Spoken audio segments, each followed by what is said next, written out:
कुठे लावायचं इथे इथे ठेवलं चालेल ना.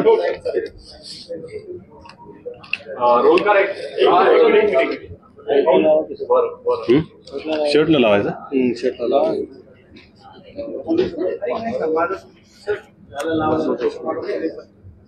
काय की त्याला पण ते फिट बसत नाही, एकदम लूज आहे. ठेवतो हे पडत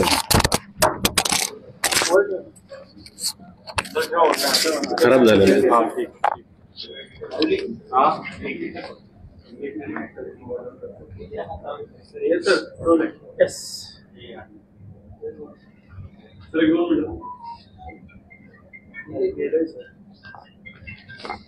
तुम्ही सांगा त्यावेळेस सुरू करतो. सर्वप्रथम सगळ्यांना आज पत्रकार दिनाच्या शुभेच्छा. आता आपण मुख्य ज्याच्यासाठी तुम्हाला बोलवलंय प्रेस कॉन्फरन्स सुरू करूया. काल कोथरूड मधील रेकॉर्डवरील गुन्हेगार शरद मोहोळ वय 40 सुतारदरा कोथरूड हे त्यांचे साथीदाराबरोबर दुपारी 1:30 वाजण्याच्या सुमारास स्वतःच्या घराकडे जात असताना त्यांच्या सोबतच असलेला साथीदार आरोपी मुन्ना उर्फ साहिल पोळेकर राहणार सुतारदरा आणि इतर 2 यांनी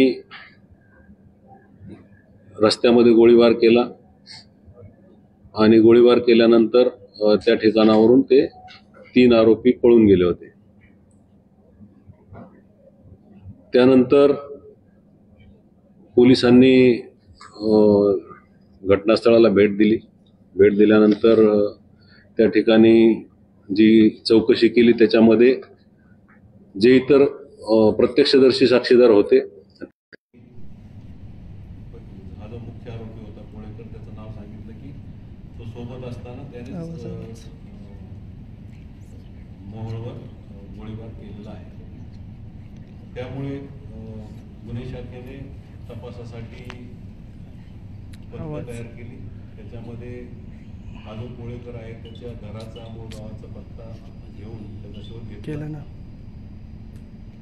परंतु तो मिळाला नाही. त्यामुळे त्याच्याकडे एक घटनास्थळावर काही बातमीदारांनी माहिती दिली होती की ते टू व्हीलरवरून पळून गेलेलं आहे आणि टू व्हीलरवरून पळून गेल्यानंतर ती टू व्हीलर त्रयस्थ माणसं ती जी गाडी होती ती होती आणि त्यामुळे त्या गाडीचा शोध घेतला असता ती व्यवहार स्थितीमध्ये मिळाल्यानंतर जास्त माहिती घेतल्यानंतर असं समजलं की हा जो पोळेकर आरोपी आहे याच्याकडे सुद्धा एक गाडी 4 व्हीलर आहे.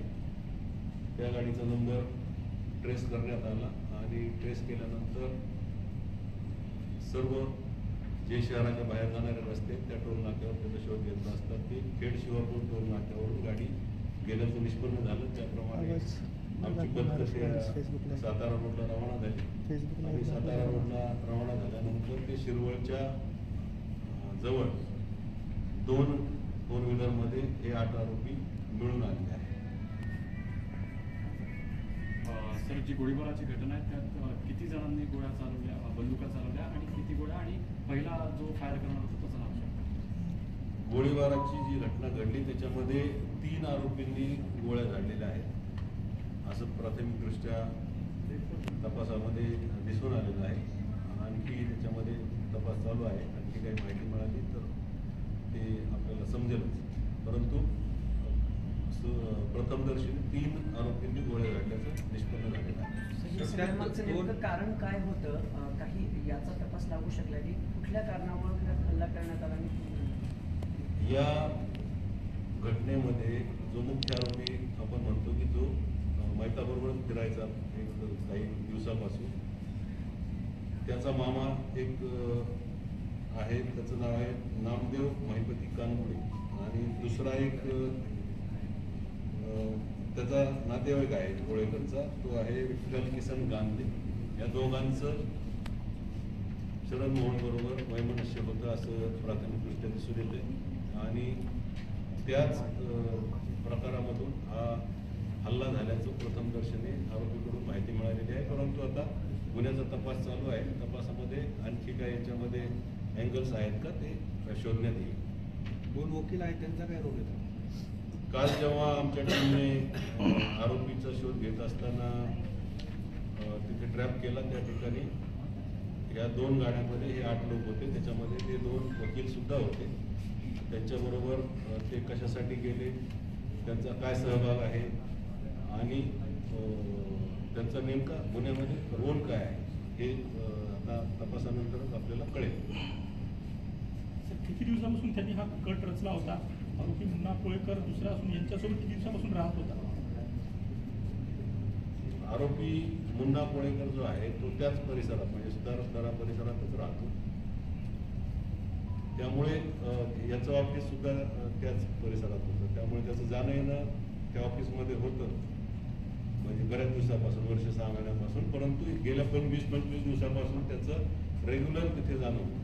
म्हणजे 25 दिवसापासून तो जास्त संपर्कात त्यांच्या आलेला होता त्या सगळ्या लोकांच्या. वेपन जुनी ओळख होती त्यांची. आणि वेपन किती जणांनी त्याच्यावरती तीन जे पिस्तूल होते. वेपन पिस्टल किती जणांनी मारले त्याला गोळ्या? 2 काय? 3 लोकांनी. तिघांकडे 3 पिस्टल. तिघांकडे 3 पिस्टल होते. आपण 3 पिस्टल आता जप्त केलेले आहे. कुठून प्रोक्युअर केले पिस्टल, कधी केलेत आणि कधी ठरलेलं होतं यांचं हे मारायचं? आरोपींनी पिस्टल, जो मुख्य आरोपी आहे मुन्ना कोळेकर, त्याने ते प्रोक्युअर केल्याचं म्हणजे त्यांनी सांगितलेलं आहे. आता पुढची लिंक जी आहे ती तपासात निष्पन्न होईल. कधी आणले म्हणजे महिन्यापूर्वी, 1.5 महिन्यापूर्वी? हे त्याने 3-4 महिन्यापूर्वी आणले सांगतो. आणि याच कामासाठी आणले? बरोबर आहे. जुना वाद काय होता किंवा काल ते एकत्र भेटले असं काय झालंय? मी सांगितलं ना की ते हा जो मुख्य आरोपी आहे मुन्ना कोळेकर, त्याचा जो मामा आहे नामदेव कानपुडे आणि दुसरा एक नातेवाईकच आहे मारुती विठ्ठल गांधे, तर त्यांच्याशी शरद मोहनचा वाद होता. हे टोळी युद्धाचा आणि प्रकार याच्यापूर्वी त्यांच्यात म्हणजे काही मला वाटतं भांडण झाल्याचे पण रेकॉर्ड आहे पोलीस स्टेशनला. टोळी युद्धाचा हा प्रकार आहे. टोळी युद्धाचा प्रकार आहे असं म्हणता येईल. म्हणजे जो मामा आहे त्याची वेगळी टोळी, मूळची तर टोळी होती. कानगुडे टोळी वेगळी होती का? म्हणजे कानगुडेंच्या मूळ मुलाशी काही संघर्ष जो संबंध आहे तो आहे कशावर किंवा आहे? कानगुडे ही स्वतंत्र फंक्शन करत होते का एक टोळी म्हणून? हे सर्व जे लोक आहेत ते कानपुडेशी रिलेटेड आहेत, संबंधित आहेत. कानगुडेंची स्वतःची टोळी होती असं का? कानगुडे नाही, आता रेकॉर्ड जर बघितलं तर त्या कानगुडेवर पण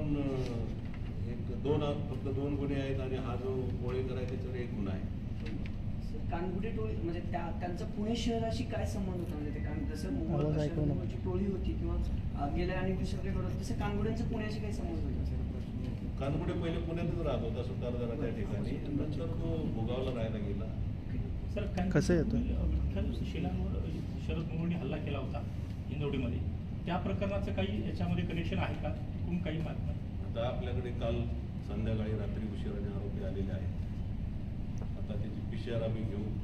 PCR मध्ये ज्या ज्या गोष्टी त्याच्यामध्ये येतील त्याप्रमाणे पुढची कारवाई होईल. त्यांची दुश्मनी कोणाबरोबर होती, या गुन्ह्याचं नेमकं काय कारण आहे, त्याच्यात आणखी कोणी आरोपी आहेत का, याचा सर्व तपास केला जाईल. सर स्पेसिफिकली हा जो मुन्ना कोळेकर आहे हा याला शरद मोहोळकडे ऍक्सेस कसा मिळाला, त्याच्यासाठी त्यांनी काय प्रयत्न केले होते काही सांगितलं का? म्हणजे महिन्याभरापासून तो रेग्युलर त्यांच्याकडे जात होता, तर आधी त्यांचा काही संपर्क आलेला होता का, किंवा याला आतमध्ये हा गेला कसं काय तिथपर्यंत? मी अगोदर सांगितलं की हा जो मुख्य आरोपी आहे कोळेकर आणि हा मयत जो आहे शरद मोहोळ यांचं घर एकदम मला वाटतं जास्तीत जास्त 200-300 मीटर अंतरावर असेल. म्हणजे त्याच भागात तो त्याचा वावर होता, राहायला पण तिथेच होता.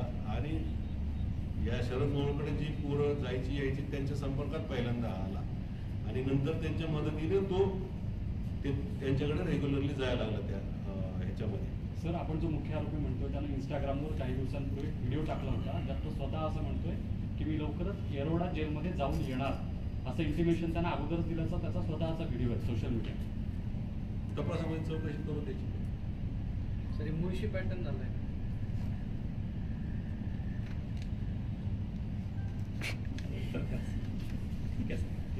ओके धन्यवाद.